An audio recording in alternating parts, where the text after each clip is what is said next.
Hello. Um, I wanted to talk about Rafah. Since the start of this war about 7 months ago, and having to meander through Gaza and account for it seems like every bullet, Israel has done a yeoman's job, a phenomenal job of keeping casualties down. I mean, truly impressive. Gaza has a population of roughly 2.2 million in an extremely dense area. And so far, there's been about 34,000 casualties. So, President Biden, the champion of, has voted yes for every war since he came to Washington roughly 100 years ago. Now, I checked as best I could. In roughly the last 50 years and through all the conflicts he's voted for, I could not find one instance, one example, where he voted to withhold weapons against one city. In his 50 years, 50, 48, whatever, 46, the city of Rafah in Gaza was the first city I could find that he put it personally must refrain list of bombing. First one, only one, I believe. All that death, supplies of weapons, intelligence, you would think quite a few cities that he voted yes to would be under some sort of duress, right? I mean, at some point. Congress had a delayed vote for the money promised to Israel and Ukraine. And Biden at that time continually told Congress to pass the bill, get it done, etc. So was it delayed? The bill was it delayed getting passed because Congress abstained weapons being used in or for Rafah? Or was it his moral compass trying to override his sensibilities? Has he already forgotten the atrocities on October 7th and thinks it will make a difference by Israeli soldiers now having to go in and fight booby traps, RPGs, etc., and embolden the Hamas assholes? Or maybe by not sending weapons in for Rafah, it just slows down the inevitable of Israel winning, but puts much more Gazan civilians at risk. I mean, why would you not send guided missiles? Or has President Biden, even after all these years, is still a Washington politician that votes for votes? Nothing more, nothing less. President Biden, do you think all of the other weapons that the U.S. supplied so far, which may have bombed half the country of Gaza, sorry, not half the country, half the area, prior to Rafah, do you think the people voting for you will dismiss the previous bombs that hit those other cities? Do you have a connection to Rafah? If so, we'd love to know why. I'm just flabbergasted as to why Congress voted for the weapons. You didn't say a word while they were drafting it. Then all of a sudden you say no to one city. And Joe and the rest of the planet, the number of deaths has been revised. Shocking. The overall number of around 34,000 casualties in Gaza seems to be the number that more than one group believes it is. However, the number of deaths for women and children in the UN's OCHA department have been revised. Children's deaths have been reported for a while at 14,500. That's been changed to 7,797. And women have been changed from, they were always usually promoting 9,500, and it's been revised to 4,959. Now, I'm not here to brag about those numbers. Any of the casualties, it sucks. But I just wanted to highlight again that what a job that Israel has done to spare civilians. It could be for the amount of population in a dense area in the time, it could be the most. It could be the least amount of casualties, in the history of warfare for the amount of weapons that they've used. Anyway, so if we take that 34,000 casualties, okay, and subtract the revised women and children numbers, that means the balance are obviously men, right? So the 24,000 women and children that was constantly being reported is actually 12,756 women and children and 21,244 men. The Gaza Strip in total is 141 square miles with over 2.2 million people. Basically, it's the same size as Detroit or Philadelphia. It is impossible for the Israelis to not have collateral damage. And this damage rests for sure 100% for Hamas. Think about the size of 141 square miles. And then think about the 550 million square miles of tunnels. And to have, it's just amazing what Israel has done to keep the casualty rate down. I mean, you don't think those assholes didn't know on October 8th, the day after, you didn't think Hamas knew what Israel response was going to be? A lot of countries, the United States, we would have gone in there and just fucking leveled it. Like a lot of countries would. They were just going to level it. Nope. Israel's going, building by building, block by block. Also, while this is happening, Hamas uses civilians as human shields. They hide under and in hospitals. They hide under and in schools. They hide under and in residential homes and apartments. I mean, give me a break about the cat. How could you count that? I mean, it's nuts. Pay attention to this one. Ready? Once Hamas is eradicated from Gaza, then you will start to hear the stories about how living conditions under Hamas's rule. You'll quickly start shutting the fuck up and send letters of thanks to Israel. This is when the Palestinians can speak freely. I know it destroys a lot of narratives today, but you'll be hearing about them soon enough. And let me point out a couple things so other Americans can understand what the IDF has done to keep the casualty rate low.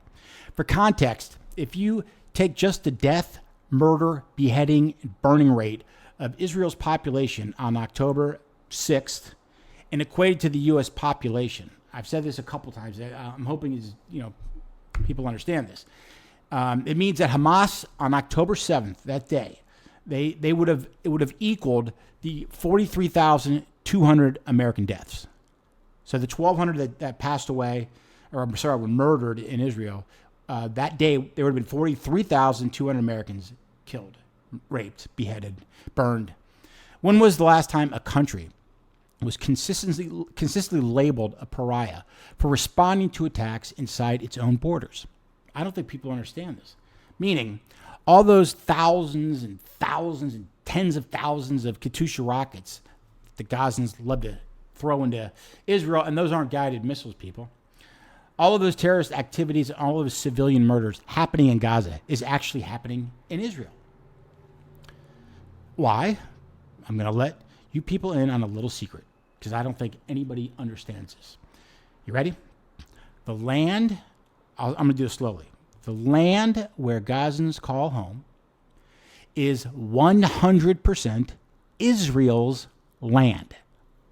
100%.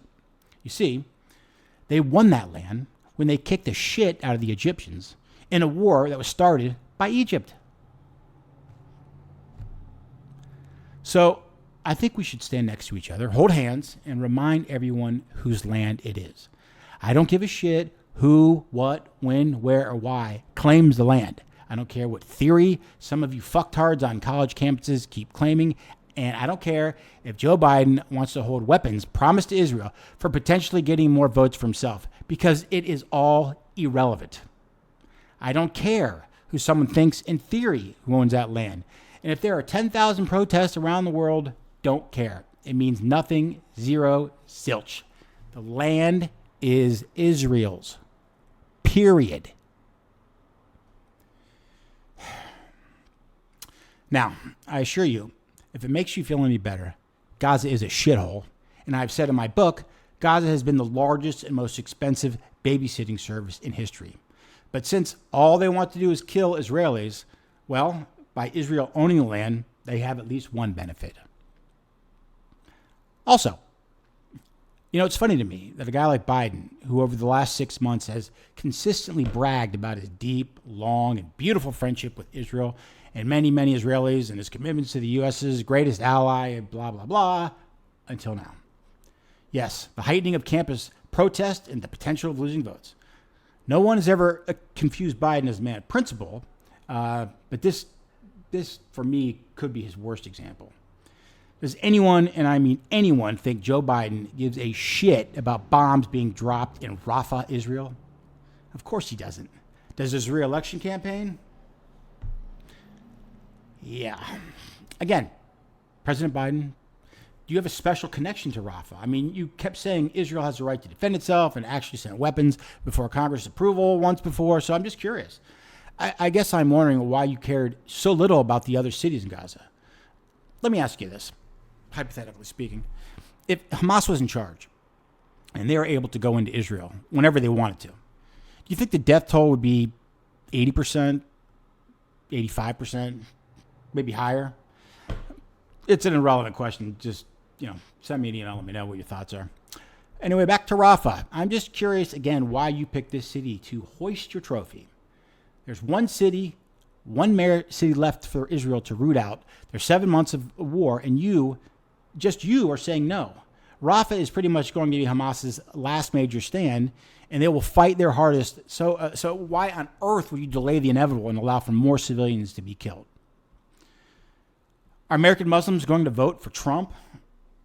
Or again, is there something in Rafah that you need to know about or so concerned about?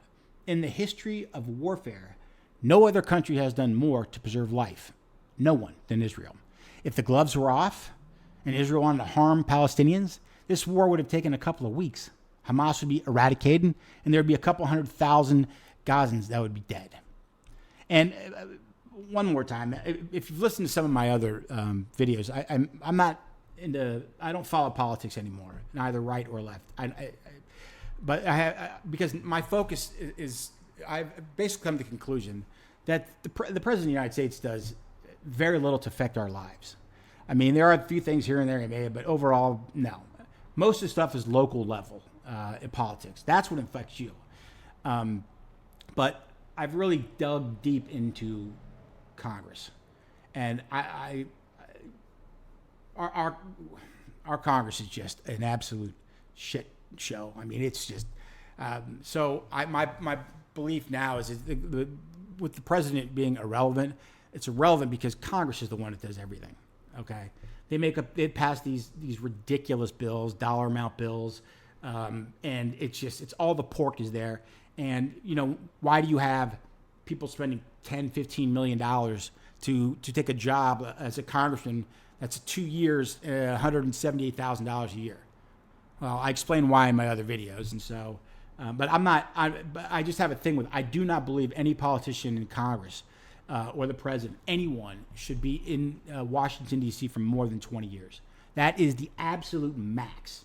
Anything over that is a fucking joke, and they should not be reelected locally. No one should be there that long. He's been there, I think, 46 or 47 years. I just think it's ridiculous. I mean, I just can't take anything he says seriously. It's just too much. So I'll end it with this. With his pathetic 46 years in office, and not including the special ops, the invasions, the clandestine activities that he's voted for. If I just add up all the cities encompassed on all your yes votes for war, it would be at least a couple 100,000 cities. Yet again, I cannot find a single city, one city, over that time period that you ask the invading countries not to bomb, invade, or withhold weapons. So why now? What is so special with Rafah? Oh, and I wanted to add one more thing. All the reports on casualties in Gaza, and I get, we all get reports if you want to read them. You can get them daily. You can read them every other, whatever it is. But they all say one thing, okay? All the reports.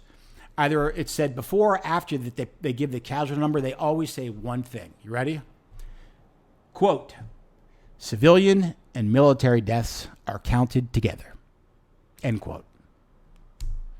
I wonder why. Thanks.